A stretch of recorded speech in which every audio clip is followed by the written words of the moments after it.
नक्सलवाद अपने चरम पर है। किस एरिया में? बस्तर। बस्तर अकेला एरिया है या 4 जिले? सुकमा, दंतेवाड़ा, जगदलपुर का। कभी भी एक चीज याद रखिएगा, आप गौर कीजिएगा, नक्सल समस्या या इंसर्जेंसी वैसे जगह पे ज्यादा होगी जहां 2 राज्यों की सीमा लगती हो। इधर से भाग के उधर भाग जाता है। जैसे देखिए दीमापुर, असम, नागालैंड, है कि नहीं? तो हमेशा इसी टाइप में एरिया मिले। बिहार में भी देखिएगा ना, नक्सल समस्या नीचे ज्यादा देखने को मिले, आते जाते रहेगा सब। वही हो गया यहां पे। यहां से महाराष्ट्र भाग सकते हैं, नीचे से तेलंगाना, इधर में उड़ीसा। और उड़ीसा का इस एरिया मलकानगिरी है, सूखाग्रस्त है, कोई रहता नहीं है। ऐसे भागने के लिए बढ़िया मौका मिल जाएगा उन लोग को। पब्लिक जहां रहने लगेगी वहां समस्याएं ऑटोमेटिक सॉल्व हो जाएंगी। आप देखिएगा, जो बड़ा जैसे कहीं घर बस गया, तो आप देखिएगा गांव में भी आपको कभी जाते होंगे, सपोज अपने घर में जाते होंगे, कभी रास्ते में लेट हो गया, स्टेशन या बस स्टैंड से उतरते होंगे, तो जहां सुनसान रहता होगा वहां आपको डर लगता होगा। और जहां अगल बगल में घर है, भले घर बंद है, रात का टाइम है, घर वाले अंदर हैं, भले घर वाले आपको नहीं पहचानते हैं, लेकिन आपको एहसास मिलता है ना कि अरे यहां तो घर है। समझ में? तो आबादी का बसना अपने आप में क्राइम को क्या कर देता है? कम कर देता है। और जहां जंगल रहेगा, सूखाग्रस्त रहे, वहां कोई रहेगा ही नहीं। यहाँ पे एक बार हम राजस्थान से आ रहे थे,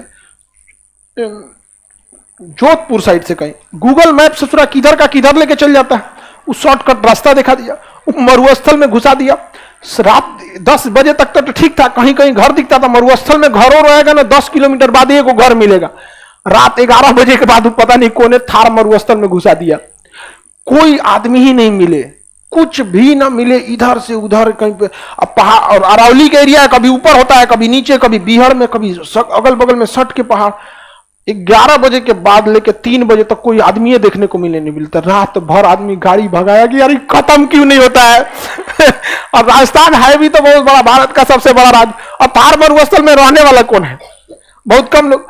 अब बाद में पता चला कि वहां से 20-25 किलोमीटर दूर पैरेलल सड़क जा रही थी, वो मेन सड़क थी। इस ससुरा गुगला उतारा था हम लोग को, इधर जाम सुखा के रख दिया था।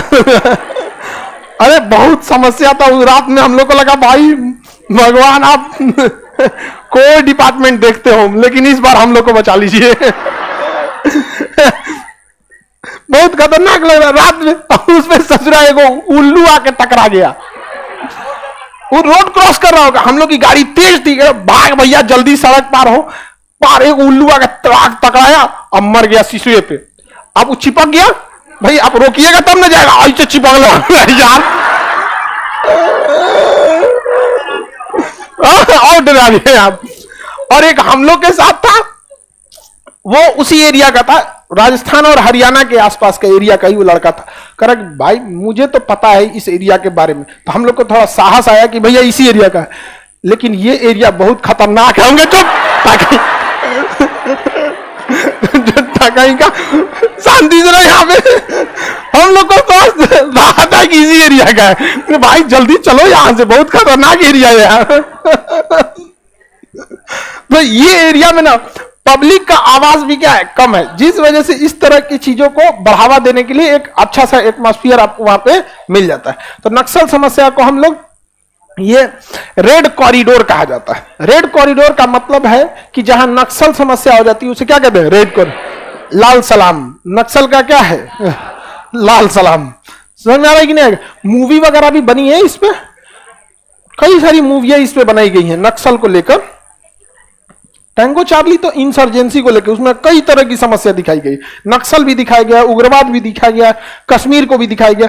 वो बेसिकली टैंगो चार्ली इसमें बनाई कि एक सैनिक को कितना चीजें झेलना पड़ता है, जंगल, बरसात, कश्मीर, नक्सल, आतंकवादी, इंसर्जेंसी, सबकी अलग अलग मांगे। नक्सल सरकार के खिलाफ लड़ता है, आतंकवाद का मतलब अलग है ससुराल सबको, उसको चाहिए जन्नत। नक्सल सरकार का इंटरवेंशन कम चाहते हैं। समझ आ गया कि नहीं? नक्सल का समस्या ये देखिए, नक्सल लोग का कहना है कि जमीन जिसकी है वो गरीब रह जाता है, अब वहां लगाने वाली कंपनी अमीर हो जाती है। तो ये कहने के लिए बड़ी अच्छा लगता है, लेकिन ये बताइए कोई इंसान अगर अमीर बन गया है तो इसमें वो अपराधी थोड़ी होता है। अरे मेहनत किया होगा। अच्छा गरीब मेहनत क्यों करता है? पैसे वाला ही बनने के लिए ना, कि और गरीब बनने के लिए? तो आप जो बनने की चाह में हैं, जो बन चुका है उसको गलत घोषित करते हैं। हाँ, करप्शन कम होना चाहिए, ये सही है, लेकिन सब अमीर को आप दोषी दे दीजिएगा तो गलत है। वो बेचारा मेहनत भी बहुत करता है। आपको लगता होगा कि अडानी अंबानी बहुत अमीर है, मुश्किल से ये 4 से 5 घंटा सो पाते होंगे। आप अपने ऑफिस में कोई नॉर्मल आदमी 6 बजे 5 बजे उठ जाता होगा, उन सबको को देखिएगा रात भर उन सबको कोई ना कोई मीटिंग काम 11 12 2 बजा देता है। सब यहाँ पर कभी दुबई जाओ, अमेरिका जाओ, ये जाओ, यहाँ कोई जाता है अपने, आप लोग में कोई लड़का जैसे नॉर्मल आदमी दिल्ली जाएगा, आएगा तो 2 दिन तक गाएगा सब लोग से, बाप रे दिल्ली गए थे, ये हुआ था वो हुआ था। अब बड़का बड़का जो उद्योगपति है दिन भर में कभी दिल्ली, शाम को बेंगलोर, अगले दिन दुबई, अगले दिन अमेरिका, उसको फुर्सतों नहीं है कि से गा के बैठे, अरे दुबई में ऐसा था।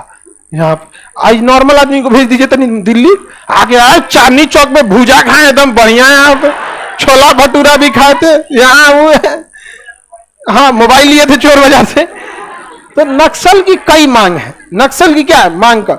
नक्सल की कुछ चीजें हैं जो वहां के लोगों के लिए वो उठाते हैं। जैसे बड़ी कंपनियां आती हैं तो जमीन एक्वायर करती हैं, उस जमीन का उचित मुआवजा नहीं देती है, और यह समस्या भी देखा जाता है। समझ में आ गया कि नहीं? दूसरा, अब उन लोग के ऊपर दबाव है कि नौकरी दिया जाए, जिसका जमीन लिया जाए। ये बताइए, नौकरी योग्यता के आधार पर दिया जाता है, मजबूरी के आधार पर नहीं होता। अब मान के चलिए कहीं कोई फैक्ट्री लग रहा है, स्टील प्लांट लग रहा है, किसी की ना किसी की जमीन एक्वायर होगा, तो हाँ आप उचित मुआवजा दे दीजिए, उस चीज का हो जाएगा।